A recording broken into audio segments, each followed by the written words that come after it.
अस्सलामुअलैकुम, मैं हूं आपका ट्रेनर अरसलान। इस वीडियो के अंदर हमने केयरफुली 27 शॉर्टकट्स चुने हैं आपके लिए। ये वीडियो आपको एक्सेल में रॉकेट बना देगी। So let's fly to the video.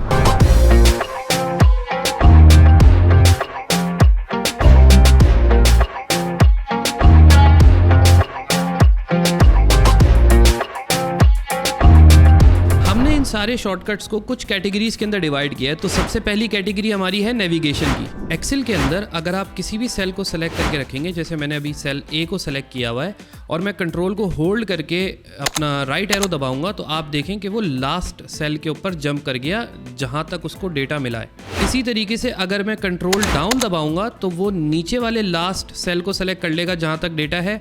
अगर मैं कंट्रोल को होल्ड करके लेफ्ट दबाऊंगा तो आप देखें इसने 52 के ऊपर आ गया, ये कॉलम ए के ऊपर आ गया।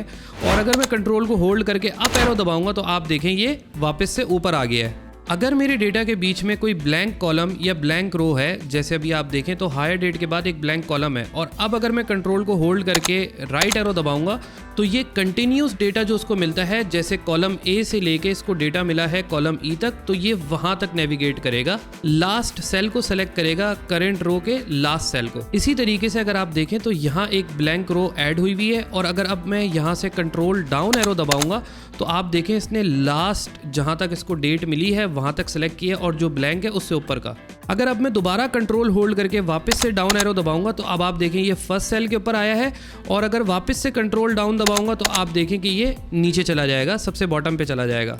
इन शॉर्टकट्स को याद रखना बहुत आसान है। आप देखें मैंने सिर्फ कंट्रोल को होल्ड किया और एरो कीज दबाई है, लेफ्ट राइट अप डाउन, तो ये याद करना बहुत आसान है। आप यूं समझ लें कि ये एक ही शॉर्टकट की आपके 4 मुख्तलिफ काम कर रही है। एक और शॉर्टकट नेविगेशन के अंदर ही, अगर मैं अपने कीबोर्ड से कंट्रोल को होल्ड करूंगा और एंड का बटन दबाऊंगा तो आप देखें कि वो लास्ट सेल के ऊपर आ जाएगा। इसी तरीके से अगर मैं कंट्रोल होल्ड करके होम का बटन दबाऊंगा तो वो फर्स्ट सेल पे चला जाएगा। इससे आप एक्सेल में तेजी से मूव कर सकते हो between first cell and last cell. तो बहुत सिंपल शॉर्टकट सही है। अगर मैं कंट्रोल एंड प्रेस करूंगा तो फिर मैं आखिरी सेल पे चला जाऊंगा, और अगर मैं कंट्रोल होम प्रेस करूंगा तो मैं पहले वाले सेल पे आ जाऊंगा। शीट्स के बीच में तेजी से नेविगेट करने के लिए हम अपने कीबोर्ड से कंट्रोल को होल्ड करेंगे और पेज डाउन का बटन दबाएंगे तो ये लेफ्ट से राइट की तरफ जाना शुरू हो जाएगा। और अगर मैं कंट्रोल होल्ड करके पेज अप का बटन दबाऊंगा तो आप देखें कि नीचे शीट चेंज हो रही है। अगर मैं डाउन दबा रहा हूं तो वो लेफ्ट से राइट पे जा रहा है, और अगर मैं अप दबा रहा हूं तो वो राइट से लेफ्ट पे आ रहा है। अच्छा, ये शॉर्टकट जब आपके पास बहुत सारी शीट्स हैं, जैसे मैंने क्रेजी 88 शीट्स ऐड करी हैं इस एक्सेल फाइल के अंदर,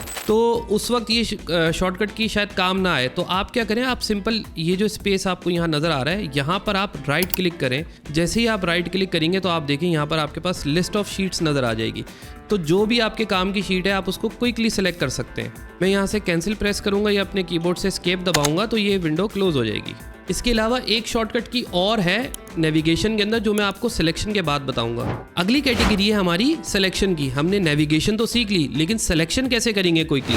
ये शॉर्टकट की बहुत सिंपल है, नेविगेशन की तरह ही है। हमने नेविगेशन में सीखा था कि कंट्रोल राइट अगर मैं दबाऊंगा तो वो लास्ट सेल पे आ जाएगा, ठीक है। इसी तरीके से कंट्रोल लेफ्ट दबाऊंगा तो वो फर्स्ट सेल पे चला जाएगा।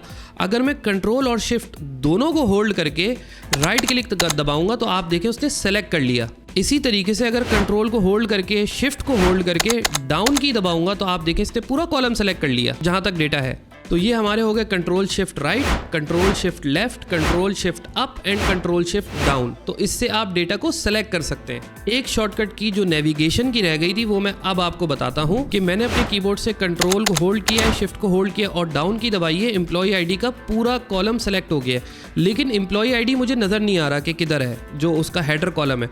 अगर मैं अपने कीबोर्ड से कंट्रोल को होल्ड करके बैक स्पेस का बटन दबाऊंगा तो अब आप देखें मैं वापस से टॉप पे आ गया।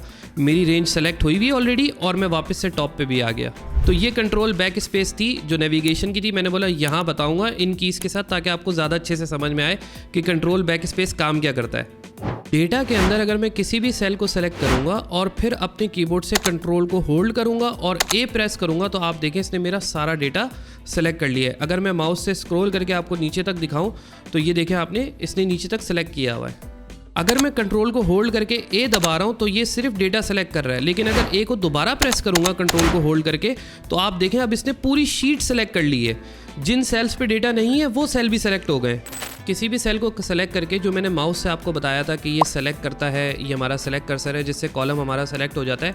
कीबोर्ड से यही काम करने के लिए आप अपने कीबोर्ड से कंट्रोल को होल्ड करेंगे और स्पेस बार दबाएंगे तो आप देखें मेरा कॉलम सेलेक्ट हो गया। अगर मैं अपने कीबोर्ड से शिफ्ट को होल्ड करके स्पेस दबाऊंगा तो देखिए मेरी रो सेलेक्ट हो गई। तो कंट्रोल स्पेस से मेरा पूरा कॉलम सेलेक्ट हो जाएगा और शिफ्ट स्पेस से मेरी रो सेलेक्ट हो जाएगी। तो नेक्स्ट कैटेगरी है हमारी अंडू और रीडू की। मैंने अगर एक्सेल में गलती से कोई काम कर दिया है, जैसे मैं इन सेल्स को सेलेक्ट करता हूं और यहां से डिलीट का बटन दबाऊंगा तो ये सेल की वैल्यू डिलीट हो जाएगी। अब इसको वापस लाने के लिए मैं अपने कीबोर्ड से कंट्रोल होल्ड करूंगा और Z का बटन दबाऊंगा तो आप देखें कि ये इसने अंडू कर दिया है। अंडू की कोई लिमिट है? जी बिल्कुल है। 100 स्टेप्स तक आप अंडू जो है वो कर सकते हैं, 100 से ज्यादा अंडू नहीं कर सकते। अगर आपने काफी सारे अंडू करने हैं तो बार बार कीबोर्ड से कंट्रोल Z दबाने की जरूरत नहीं है। ऊपर जो आपके पास अंडू का आइकन आ रहा होगा क्विक एक्सेस टूल बार के अंदर, यहाँ से अगर आप ड्रॉप डाउन पे क्लिक करेंगे तो आपके पास सारे अंडू के ऑप्शंस आ जाएंगे। तो आप सारे एक साथ भी सिलेक्ट कर सकते हैं। जैसे अगर मैं ऊपर सेलेक्ट कर रहा हूँ तो अंडू 1 एक्शन लिखा हुआ आ रहा है नीचे, और अगर मैं सारे सेलेक्ट करूंगा तो आप देखें अंडू 6 एक्शन आ रहा है लिखा हुआ।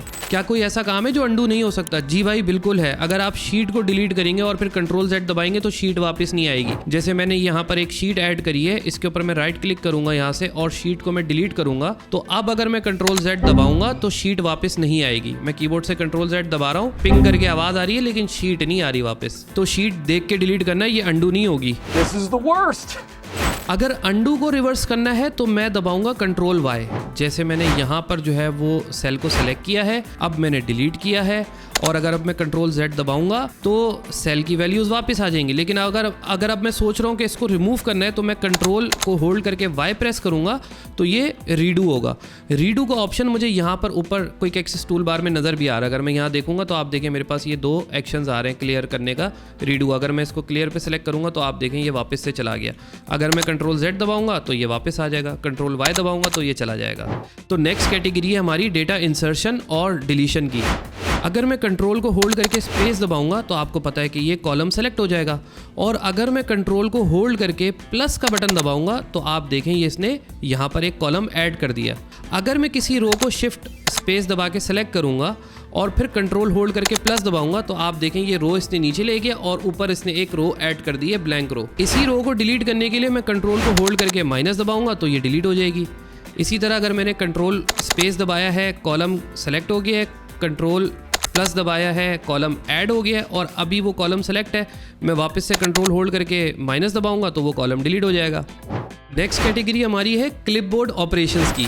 अगर मैं अपनी स्क्रीन से कोई भी डेटा को सेलेक्ट करता हूं और कंट्रोल होल्ड करके C दबाऊंगा तो आप देखें ये इसने कॉपी कर लिए सेल्स को मेरे क्लिपबोर्ड के ऊपर। कैसे मुझे पता चल रहा है कि ये कॉपी हो चुके हैं? क्योंकि आप डॉटेड लाइंस देखें, ये मूव हो रही हैं डॉटेड लाइंस, ये जो है वो बता रही हैं कि मैंने कंट्रोल C दबाया है। अब मैं किसी भी सेल को सेलेक्ट करता हूं, जैसे मैं यहाँ चला जाता हूँ I1 के ऊपर और यहाँ कंट्रोल होल्ड करके V दबाऊंगा तो आप देखें कि ये इसने जो सारी वैल्यूज़ थी वो यहाँ पर पेस्ट कर दी हैं। मैं कंट्रोल Z दबाऊंगा अंडू करने के लिए, अभी भी ये कॉपी हुआ है क्लिपबोर्ड के ऊपर। अगर आप देखें यहाँ पर ये कॉपी हुआ है क्लिपबोर्ड पे।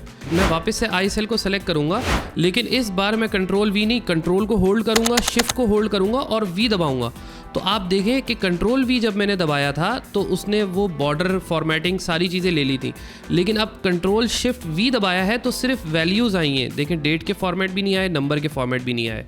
मैं कंट्रोल Z करूंगा अंडू करने के लिए। अब मैं कंट्रोल को होल्ड करूंगा, ऑल्टर को होल्ड करूंगा और V का बटन दबाऊंगा तो मेरे पास पेज स्पेशल की पूरी विंडो खुल जाएगी। अच्छा, ये पेज स्पेशल मैं आपको आगे जाके और वीडियोस के अंदर हम डिटेल में डिस्कस करते रहेंगे। पेज स्पेशल बार बार रिपीट होता रहेगा, मैं आपको वहां पर एक्सप्लेन करूंगा। अभी फिलहाल मैं आपको सिर्फ 2 ही चीज़ें बता रहा हूँ, एक पेज स्पेशल वैल्यूज़ और page special all.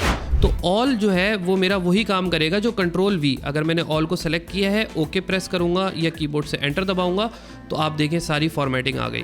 Control Z दबा रहा हूँ अंडू करने के लिए, कंट्रोल ऑल्टर V दोबारा दबाऊंगा और यहाँ सिर्फ वैल्यू सेलेक्ट करूंगा।